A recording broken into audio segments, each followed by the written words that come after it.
Hello everyone, आज हम देखेंगे JEE 2026 का इक्वेशन जो है some basic concept of chemistry. Question कुछ इस प्रकार से है, for the given reaction CaCO3 plus 2HCl it gives CaCl2 plus H2 plus CO2. If 90 gram CaCO3 is added to 300 ml of HCl which contains 38.55% HCl by mass and has density 1.13 gram per ml, then which of the following option is correct? यहाँ सबका हमें molar mass दिया हुआ है, यहाँ पे क्या बोला है 90 ग्राम CaCO3 यूज़ करेंगे और 300 ml HCl, लेकिन यहाँ पे HCl हमें दिया हुआ है परसेंटेज में। तो सबसे पहले हम फाइंड आउट करेंगे मोलर मास, सबसे पहले हम फाइंड आउट करेंगे mass of HCl in solution is equal to volume given है इनटू डेंसिटी। तो volume into density is equal to क्या होगा, वॉल्यूम है 300 इनटू डेंसिटी है 1.13, तो 300 इंटू 113 अपॉन 100, तो हमें आंसर मिलेगा 339 ग्राम।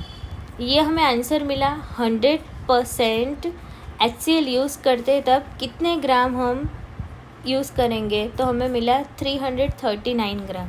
अब हम फाइंड आउट करेंगे 38.55% के लिए। तो mass of HCl in solution is equal to mass into mass percentage upon 100। तो हमें यहाँ पे दिया हुआ है मास 339 इंटू 38.55%, तो 38.55 अपॉन 100, तो हमें आंसर मिलेगा 1.13.68 ग्राम। अब हमें यहाँ पे दोनों का आंसर मिल गया, ये परसेंटेज में है और ये है ग्राम में। मतलब ये हम कितने परसेंटेज यूज़ करेंगे, तो 38.55% यूज़ करेंगे तो 130.68 ग्राम हम यूज़ करेंगे HCl इन सॉल्यूशन। अब हम देखेंगे कि कितना अनरिच सॉल्यूशन है, अनरिच HCl है। तो उसके लिए पहले हमें क्या फाइंड आउट करना पड़ेगा, मोल्स। लेकिन मोल्स के लिए सबसे पहले हमें फाइंड आउट करने का मोलर मास।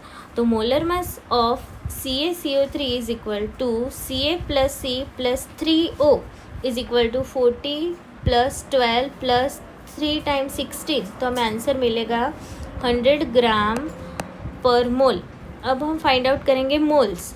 तो moles of CaCO3 is equal to क्या होगा, मास अपॉन मोलर मास।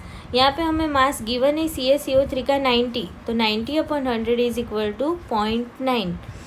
अब फाइंड आउट करेंगे HCl का मोलर मास। तो मोलर मास ऑफ HCl क्या होगा, H plus Cl is equal to 1 plus 35.5 is equal to 36.5। अब इसका मोल्स फाइंड आउट करेंगे। तो moles of HCl is equal to mass upon molar mass. जो मास हमने आगे फाइंड आउट किया था 130.68 अपॉन मोलर मास हमने यहाँ पे फाइंड आउट किया 36.5, तो हमें आंसर मिलता है 3.58।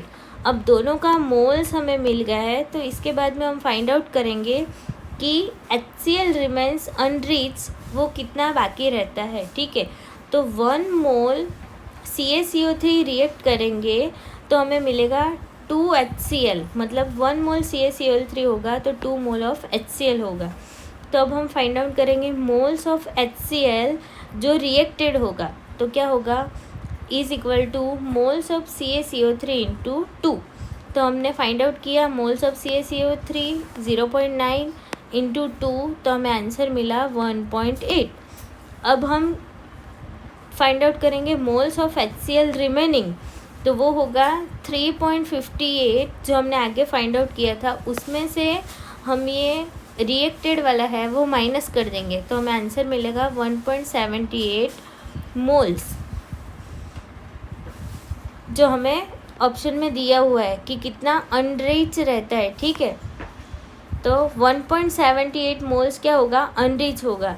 तो हम पहले फाइंड आउट करेंगे। अब हमें यहाँ पे आंसर ग्राम में दिया हुआ है, अनरिच तो हमने फाइंड आउट कर लिया, लेकिन वो हमें ग्राम में फाइंड आउट करना पड़ेगा। तो क्या होगा, ग्राम के लिए moles is equal to mass upon molar मास।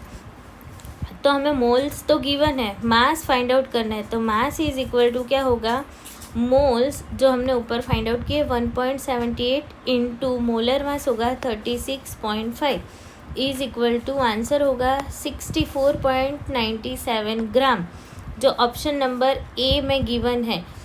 क्या गिवन है, 64.97 ग्राम ऑफ HCl रिमेन्स अनरीच। तो ऑप्शन नंबर ए होगा, वो होगा करेक्ट।